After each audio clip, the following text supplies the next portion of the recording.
So we're here today to talk to Dan Selin, who's the author of this new book, On Ice CPN Plan Reduces the Trauma of Concussions. Welcome to the Hacienda podcast, Dan. Hey, happy to be here. Now, we've talked over the years about this topic, and I've seen your efforts at putting this all together. Well, why concussions?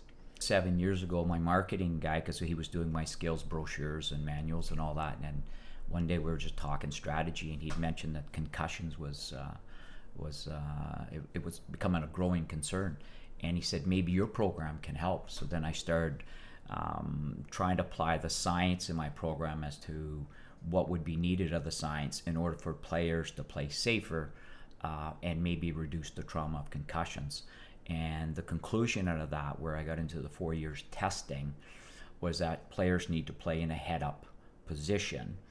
And that was done in a study. It was affirmed in a study done in 2010 by University of Buffalo in Michigan, where one of the conclusions was that players need to be taught head-up play. It's a teachable skill. It's not something you can ask or will for. You have to teach.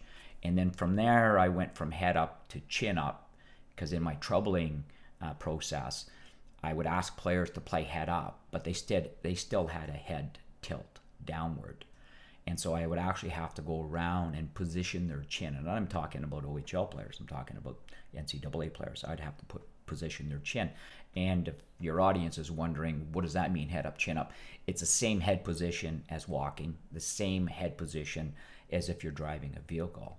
So from there, I had to back up and identify all the singular movements, be it skate, hockey stick, and head positions. And so what we call it in the book is the 140 factor.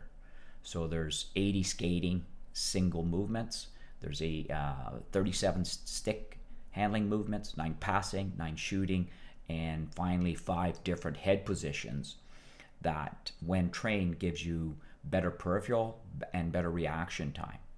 Because it's all about the brain. If I dissect your brain from your body, that's who you are. That's how you talk, that's how you walk, that's how you move. And within that brain, you have to be careful how you train the brain. So they're called neuropathways. So it starts with neurons.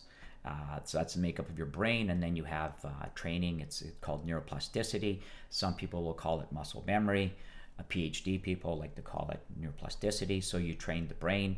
So then you go from there and you build all these efficient neuropathways, which is key, which is supported by a plan and a correction process. Because if you burn inefficient skills into your brain, be it gymnastics, figure skating, golf, and if anybody plays golf, they know what it's like to get rid of a bad golf swing. You just can't ask it away, you can't will it away. The final measurement is that where concussions happen, behind the net, along the boards, blue line, open ice, is severe game pressures. Mm-hmm. So you need to train that. Players are 5 feet from you and they're closing in on you. Your eyes interprets that. What's in your brain is going to be how you react. And if your head's down, you delay the reaction if you're carrying the puck. If you have your head up and you have the right input, then you have the most efficient movement to avoid danger.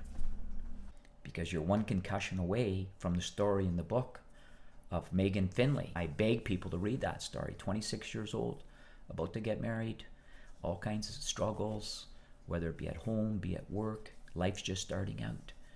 And so we need to start having a conversation. And on my website, there's going to be a place for people to go put their stories.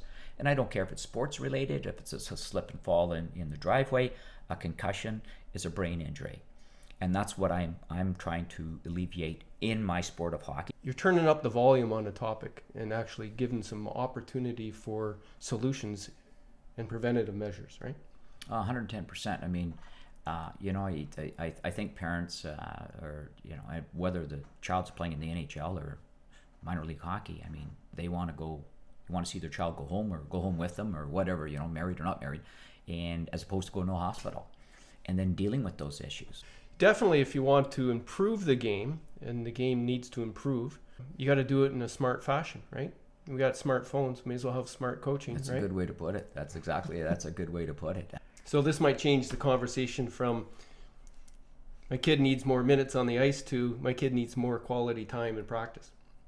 110%. Yeah. So, folks, check it out, because this might help you prepare your child and get trained so that they can avoid those first concussions before it's too late.